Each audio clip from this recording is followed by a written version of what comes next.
Hot అంశాలపై debate news బెంచ్కి స్వాగతం. రాష్ట్రంలో మూడ్ ఆఫ్ ది ఆంధ్రప్రదేశ్ మారింది.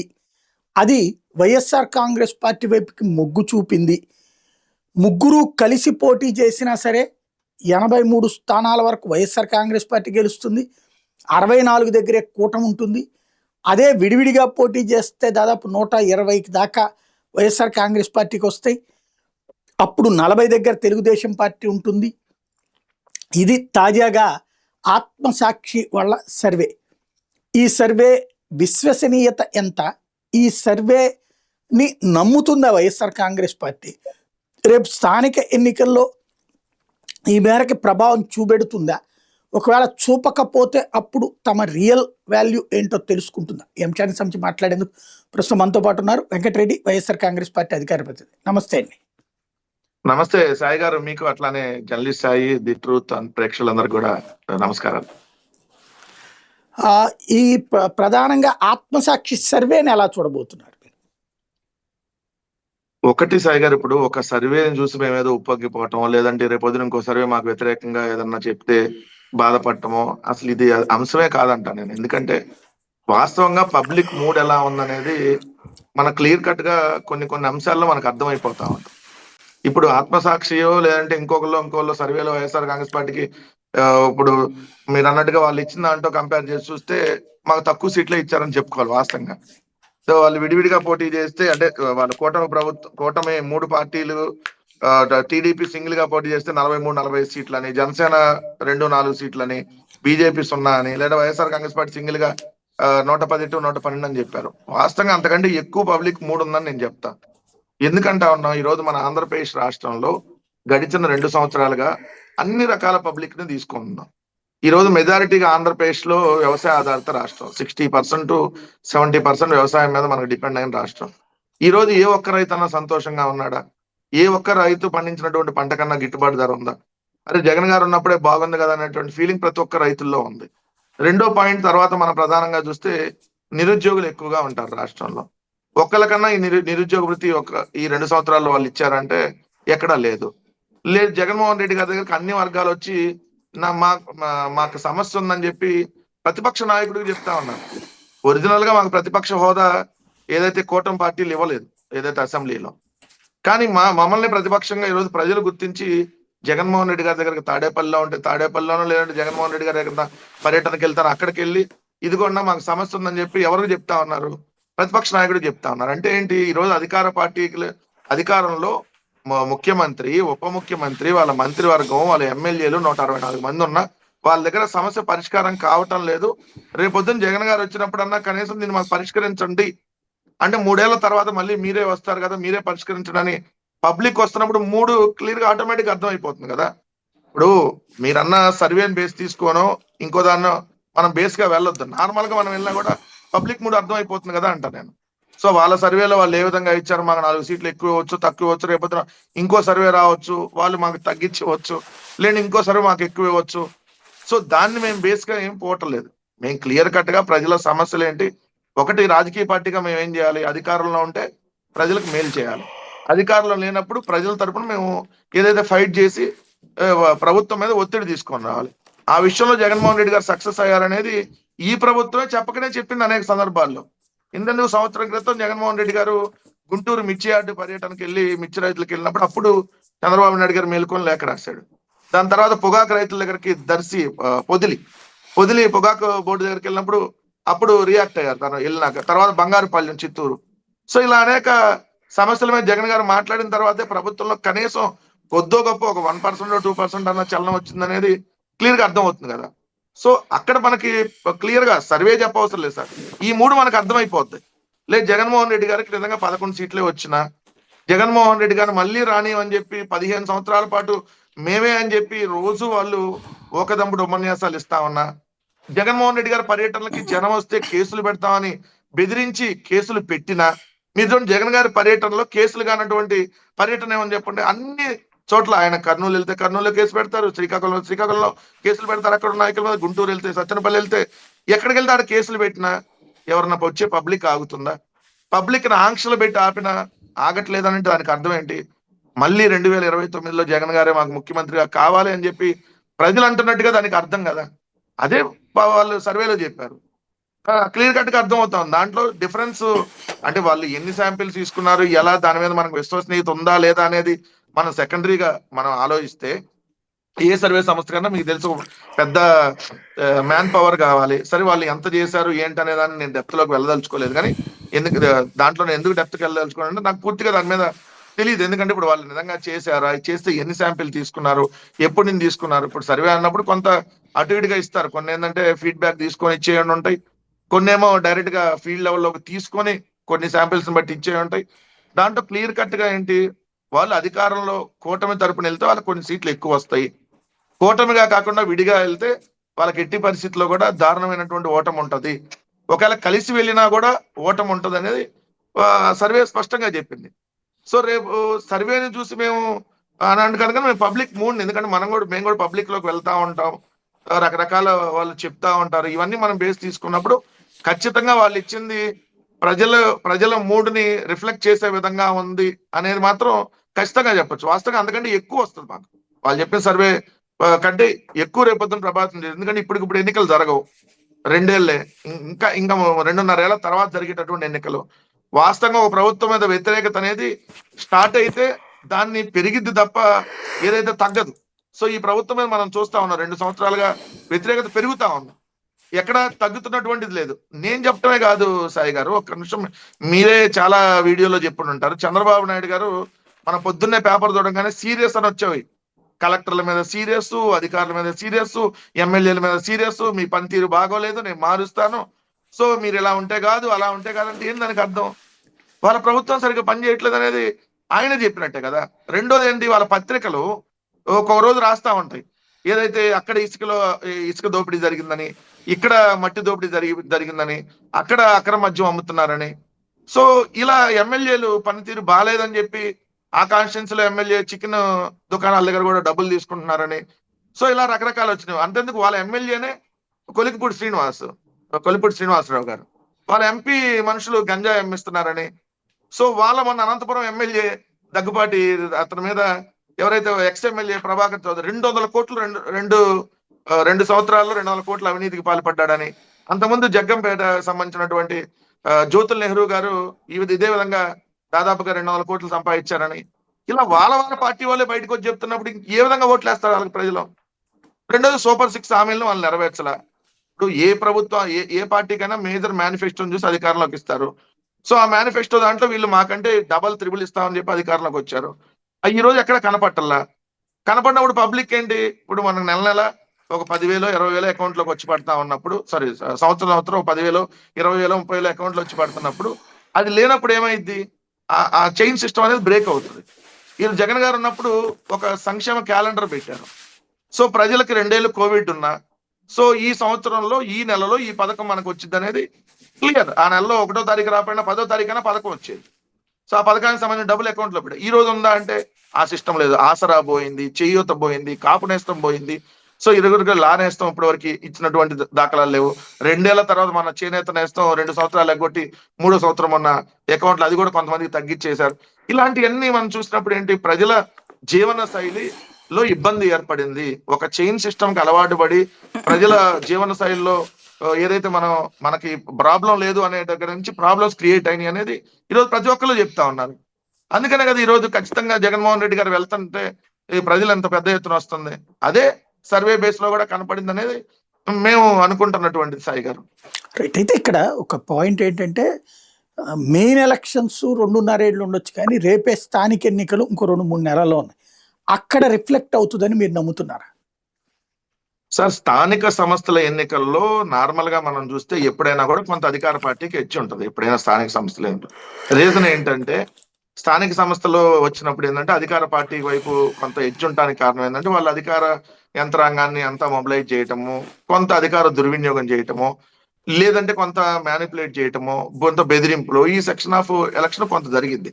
మొన్న మనం చూసాం ఏదైతే పులివెందుల జడ్పీటీసీకి సంబంధించి అలానే ఇంకొక జడ్పీటీసీకి సంబంధించినటువంటి దాంట్లో మనం 2 జడ్పీటీసీలు కడప జిల్లాలో జరిగినాయి. మనం చూసినప్పుడు ఏమైంది, అసలు కనీసం అభ్యర్థిని కూడా ఓటేయడానికి రానిలా పులివెందుల్లో అయితే. అభ్యర్థిని కూడా ఒంటిమిట్ట అండ్ పులివెందులకు సంబంధించి చూస్తే ఒంటిమిట్టలో అయితే అభ్యర్థి వచ్చి ఓటేశాడు. కనీసం పులివెందుల్లో అయితే YSR Congress party contested ZPTC candidate కూడా రానియకుండా హౌస్ అరెస్ట్ చేసినటువంటి పరిస్థితి. సాక్షాత్తు పోలీసులు అడ్డం పెట్టుకున్న ఒక పోలీస్ అధికారి అయితే పత్యాపారాలు అవి కూడా మాట్లాడాడు. ఏ విధంగా అప్పుడు ప్రజలు మేము ఓట్లేయడానికి వెళ్తామని చెప్పి వాళ్ళ కాళ్ళ మీద పడుతున్నా మీరు ఓట్లేయడానికి వీల్లేదని చెప్పి ఎక్కడికక్కడ ఆపినటువంటి పరిస్థితి. సో ఎందుకు అధికార యంత్రాంగాన్ని మొత్తాన్ని అక్కడ మొబిలైజ్ చేశారు. సో రేపొద్దున కూడా వీళ్ళే ఇప్పుడు అధికారంలో లోకల్ బాడీ ఎలక్షన్ జరిగినప్పుడు అది సర్పంచ్లా, ఎంపీటీసీలా, జడ్పీటీసీలా, మున్సిపాలిటీల, కార్పొరేషన్ల ఆ ఎలక్షన్ లో కూడా అధికార పార్టీ ప్రలోభాలకు ఖచ్చితంగా గురి చేస్తుంది. ఏదో నామినేషన్లు కూడా వేయనీయకుండా అడ్డుకునేటటువంటి కార్యక్రమం కూడా చేసింది.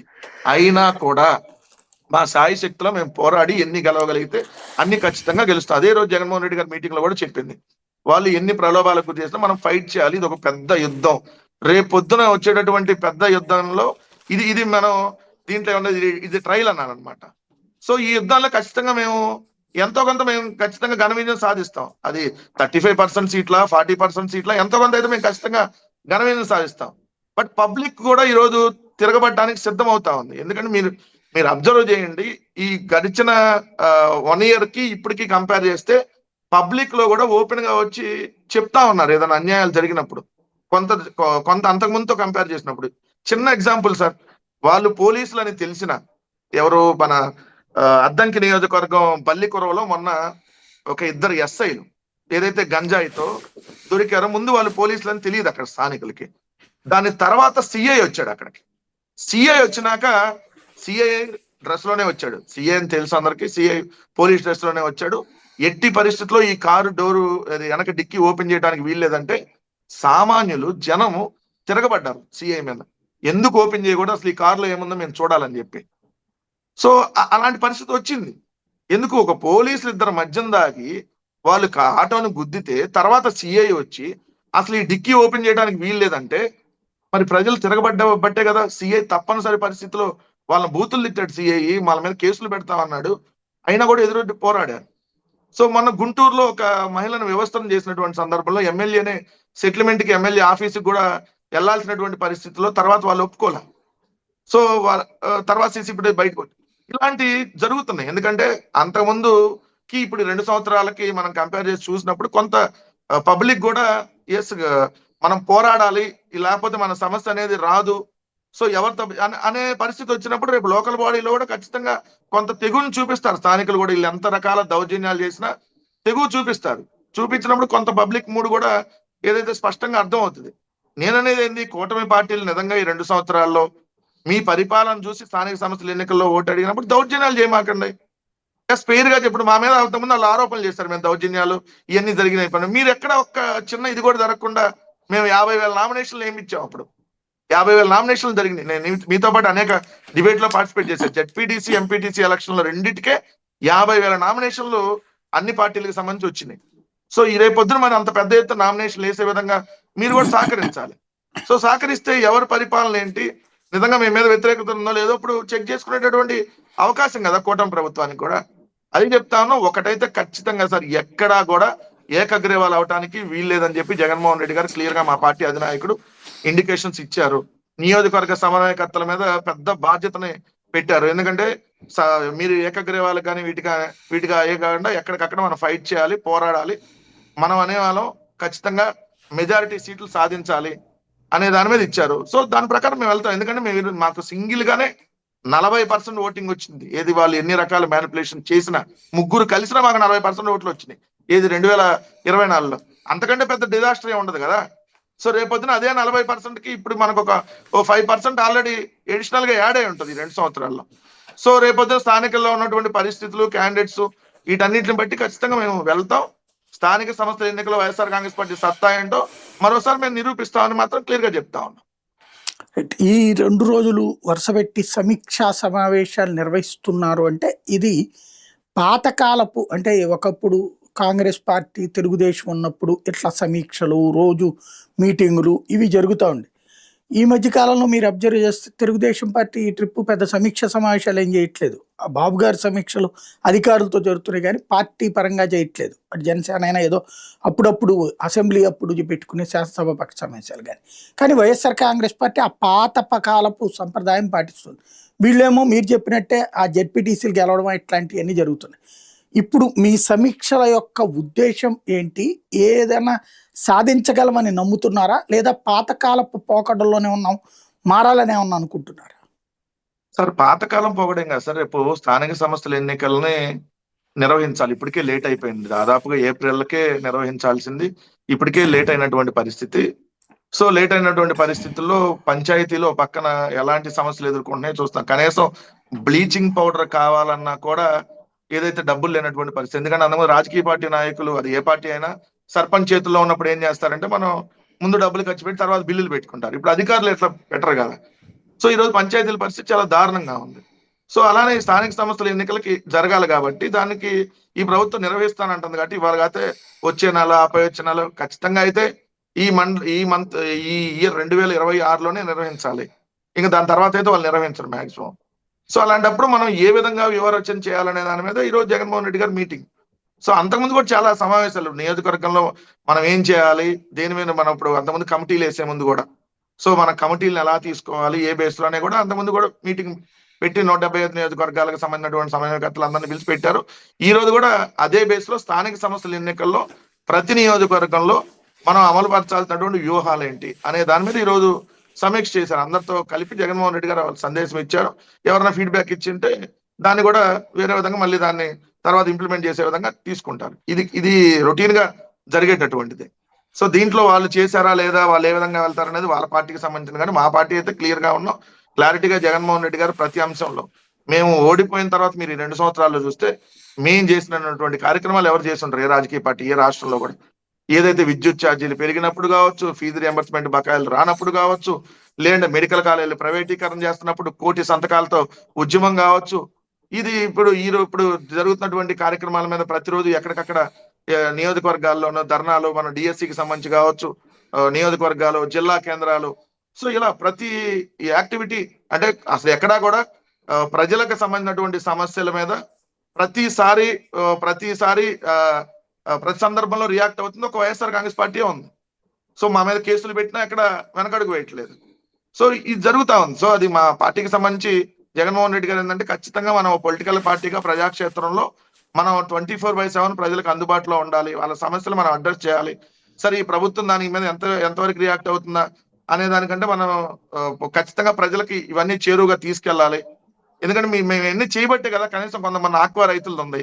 జగన్మోహన్ రెడ్డి గారు వాళ్ళు కలిసిన తర్వాత ఈ vannamei feed and tiger prawn feed కి సంబంధించిన దాంట్లో కేజీకి 4 రూపాయలు తగ్గిస్తా అని చంద్రబాబు అన్నాడు. 2 రూపాయలన్నా కనీసం తగ్గించాడు కొంతవరకు అన్నా. సో, అది జగన్మోహన్ రెడ్డి గారిని కలిసినాక ఇవన్నీ సో అవుతున్నాయి సమస్యలు. అందుకని ఈరోజు ప్రతి అంశంలో మనం ముందుండాలని జగన్మోహన్ రెడ్డి గారు చెప్తా ఉన్నారు. అలానే ఈ రోజు జరిగినటువంటి మీటింగ్ కూడా అదే సారాంశం సాయి గారు. మనీ మేక్స్ మెనీ థింగ్స్ అంటారు. క్రిందటిసారి మీరేమో డబ్బులు ఖర్చు పెట్టారు, అయితే ఏకగ్రీవాలు చేసుకోవడం, లేకపోతే పోటీ చేసుకురావడం అన్నటువంటిది. అప్పట్లో తెలుగుదేశం వాళ్ళు కొన్ని జెడ్పీటీసీ, ఎంపీటీసీలు బాయ్కాట్ చేశారు. మిగతా చోట్ల ఖర్చులు లోకల్ లీడర్లకు వదిలిపెట్టినప్పుడు వాళ్ళు అది భరించలేకపోవడం వల్ల దెబ్బతిన్నారు. ఇప్పుడు మీ పరిస్థితి ఏంటి? డబ్బు ఖర్చు పెట్టేందుకు పార్టీ అధినాయకత్వం సిద్ధంగా ఉందా? లేకపోతే మేము పిలుపులిస్తాం, మీ తాంబూలాలు ఇచ్చేసాం తన్నుకు చావండి లాగా, మీ తిప్పలేదో మీరు పడండి అని చెప్తున్నారు? సార్, ఇది ఒకటి ఎక్కడైనా మీకు తెలియదే ఉంది. ఇప్పుడు మనం ఎంత పొలిటికల్ పార్టీగా మనం ఎన్ని రకాలుగా బయట ఒకటి మాట్లాడుకున్నా ఖచ్చితంగా డబ్బులు అనే అంశం రాజకీయాల్లో ఓట్లు అంశం వచ్చినప్పుడు ఖచ్చితంగా డబ్బులు అనేది వస్తుంది. మీ అందరికి మీ కొత్తగా చెప్పేది కదా, మనం ఎంత దాచినా కూడా. సో, ఖచ్చితంగా ఆ అంశంలో అక్కడ ఉన్న సిచ్యువేషన్స్ బట్టి కొన్ని చోట్ల క్యాండిడేట్స్ అక్కడ పెట్టుకోవాల్సి వస్తారు, నియోజకవర్గ ఇన్ఛార్జీలు. కొన్ని చోట్ల పోటీ చేసేటటువంటి అభ్యర్థులే భరించాల్సి వస్తారు. అక్కడ ఉన్న సిచ్యువేషన్ బట్టి అక్కడ నియోజకవర్గ ఇన్ఛార్జ్ కూడా పెట్టుకోలేని స్థితిలో ఉన్నప్పుడు కొంత పార్టీ కూడా సపోర్ట్ చేస్తుంది. అవన్నీ ఇంటర్నల్ గా జరిగేటటువంటి థింగ్స్. దాన్ని నా స్థాయిలో నేను ఎక్స్ప్లెయిన్ చేసి చెప్పేటటువంటి థింగ్ కాదు. బట్ ఎక్కడికక్కడ ఖచ్చితంగా డబ్బులు ఇంపాక్ట్ అనేది ఉంటది. ఎందుకంటే వాళ్ళు ఎంత ఇస్తున్నారు, మీరు ఎంత ఇస్తారు. సో, ఈ ఖచ్చితంగా ఎందుకు మీరు నమ్మరు, నేను ఎలక్షన్స్ కొన్ని చోట్లకి వెళ్ళినప్పుడు మా వాళ్ళు మా అత్తగారి ఊర్లో అంత ఇచ్చారు, సరే అత్తగారింటికి వెళ్ళి మా అమ్మగారి ఊర్లో అంత ఇచ్చారు, మీరు ఎంత ఇస్తారని అడుగుతున్నటువంటి పరిస్థితులు కూడా చూశాను నేను ఎలక్షన్ దాంట్లో. రైతుకి 2019 అప్పుడు అనుకుంటా. సో, ఇట్లాంటివన్నీ ఉంటాయి. దాన్ని అనేది అది ఇంటర్నల్ గా పార్టీకి సంబంధించి ఇప్పుడు ఓటర్లకి ఎవరు డబ్బులు పంచట్లేదని అంటే అది పెద్ద బూతే. అది మనం ఎంత కాదనుకున్నా కూడా. ఖచ్చితంగా జరుగుతూ ఉంటాయి. బట్ ఆ ఒక్క డబ్బులే ఇంపాక్ట్ మాత్రం చూపించిద్దంటానికి కూడా ఎక్కువ లేదు సాయి గారు. ఎందుకంటే డబ్బులు ఉంటేనే మొత్తం వాళ్ళు గెలిచేస్తారని అనుకుంటే అది కూడా కాదు. అక్కడ ఉన్న పరిస్థితులు ఉంటాయి, కొన్ని సిచ్యువేషన్స్, వాళ్ళు మభ్యపెట్టేటటువంటి హామీలు కొన్ని చోట్ల ఉంటాయి, రకరకాల ఇంపాక్ట్ చూపిస్తాయి. మేమైతే క్లియర్ గా చెప్తున్నాం, మా పార్టీకి సంబంధించినటువంటి నాయకులు కూడా జగన్మోహన్ రెడ్డి గారు ఇచ్చిన సందేశం, ఏదున్నా మీరు ముందు ఇక్కడ ఇన్ఫార్మ్ చేయండి, అక్కడ ఉన్న పరిస్థితులకు అనుగుణంగా పార్టీ ఏ విధంగా చేయాలో ఆ విధంగా వెళ్తుంది అనేది ఆల్రెడీ ఇన్ఫార్మ్ చేస్తున్నారు. కొన్ని కాన్స్టిట్యున్సీలో అభ్యర్థులు దగ్గర ఫైనాన్షియల్ వీక్ ఉన్న క్యాండిడేట్లు కూడా ఉన్నారు.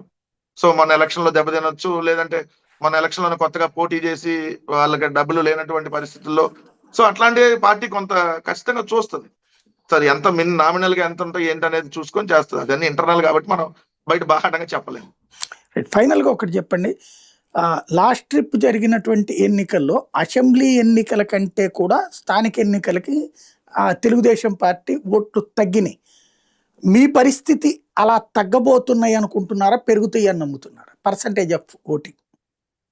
సార్ మాకు స్థానిక సంస్థల ఎన్నికలు అంతకు ముందు కూడా మేము 2014 ఎన్నికలకు ముందు జరిగినటువంటి స్థానిక సంస్థల ఎన్నికలు కూడా మీరు చూస్తుంటారు. అప్పుడు ఎలక్షన్స్ తర్వాత రిజల్ట్ అనౌన్స్ చేశారు.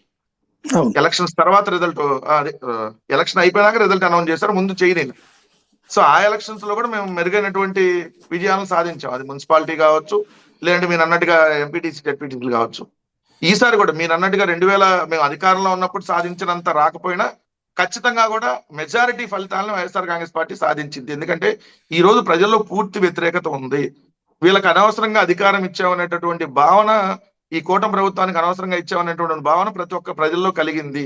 ఈవెన్ తెలుగుదేశం వాళ్ళు కూడా ఈరోజు ఏదైతే యాక్టివ్ గా మొన్న 2024 ఎన్నికల్లో వాళ్ళకి ఎలా అయితే వాళ్ళు నిజంగా చొక్కాలు దించుకొని ఆస్తులు కూడా అమ్మికి పనిచేశారు, ఆ పరిస్థితి ఈరోజు తెలుగుదేశంలో కూడా లేదు. జనసేన తీసుకున్న ఎగ్జాంపుల్, మేము 5 ఏళ్ళు మీతో పాటు డిబేట్లు మీరు మోడరేటర్ గా మీతో డిబేట్లు కండక్ట్ చేసినప్పుడు వాళ్ళు ఉన్నటువంటి అంత యాక్టివ్ గా ఈ రోజు వాళ్ళు కూడా లేనటువంటి పరిస్థితి. ఎక్కడికక్కడ ఎందుకు వాళ్ళకి చూస్తే జనసేనకు ప్రయారిటీ ఇవ్వటం లేదు అనేది తెలుగుదేశం నుంచి జనసేన నుంచి ఓపెన్ గా వినపడుతుంది. అంతేందుకు నాగబాబు గారికి ఏమన్నారు, కేబినెట్ మంత్రి ఇస్తామని చెప్పి, మంత్రివర్గంలో తీసుకుంటామని చెప్పి మొన్న ఏదో కేబినెట్ హోదా లెటర్ ఇచ్చారు. ఆ కేబినెట్ హోదాకి మంత్రికి చాలా తేడా ఉంది కదా. అది కూడా ఏది సంవత్సరంన్నర అయింది, ఆయన నవంబర్ ఎప్పుడో ఇచ్చారు 2024 ఐ థింక్.